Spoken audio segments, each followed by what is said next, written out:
Hi students, நீங்கள் பார்த்துருக்கிறது வந்து தமிழ் செகண்ட் மிட் டேர்ம்க்கான 9th கொஸ்டின் பேப்பர்.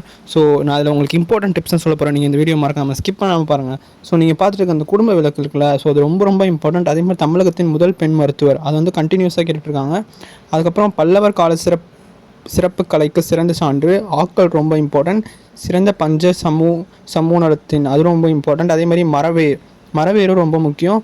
அதேமாதிரி 9th நான் அவ்வளோவா பார்த்ததில்ல, ஆனால் 1 மார்க் நீங்கள் எல்லாம் படிச்சுக்கோங்க. ஸோ அப்போ தான் எல்லாம் ஃபுல் அட்டன் பண்ண முடியும். அதுக்கப்புறம் பார்த்தா உங்களுக்கு குறுகிய விடைத்தர்கள். ஸோ குறுகிய விடைத்தர்கள்லாம் நீங்கள் 5 அட்டன் பண்ணணும். ஸோ நான் டிக் பண்ணியிருக்கிறதெல்லாம் ரொம்ப ரொம்ப இம்பார்ட்டண்ட், அதெல்லாம் நல்லா பார்த்துக்கோங்க. அதே மாதிரி நீங்கள் பார்த்தீங்கன்னா உங்களுக்கு நிறையாவே சாய்ஸஸ் இருக்குது. அதே மாதிரி 3 மார்க்லேயும் உங்களுக்கு ஒரு 8 ஏழு இருந்துச்சுன்னா நீங்கள் 5 ஏழு தரவாக படிச்சுக்கோங்க. ஈஸியாக 3 மார்க் அட்டன் பண்ணிடலாம். மனப்பாடம் நல்லா படிச்சுக்கோங்க. மனப்பாடம் உங்களுக்கு 3 மார்க் வருது. ஸோ அதே மாதிரி 5 மார்க் உங்களுக்கு 2 எழுதுனா போதும்.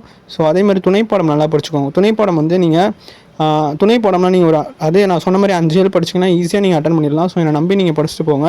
அதே மாதிரி நீங்கள் அறிந்த சாதனை பெண்கள், அது ரொம்ப ரொம்ப முக்கியம். இசைக்கு நாடு மொழி இனம் தேவையில்லை என்பது செய்தி, அது ரொம்ப ரொம்ப இம்பார்ட்டண்ட். அதே மாதிரி நான் சொன்ன டிப்ஸ்லாம் நல்லா ஃபாலோ பண்ணுங்கள். All the best. தேங்க்யூ. டவுட்னா என்கிட்ட நீங்கள் வாட்ஸ்அப்பில் கேட்கலாம்.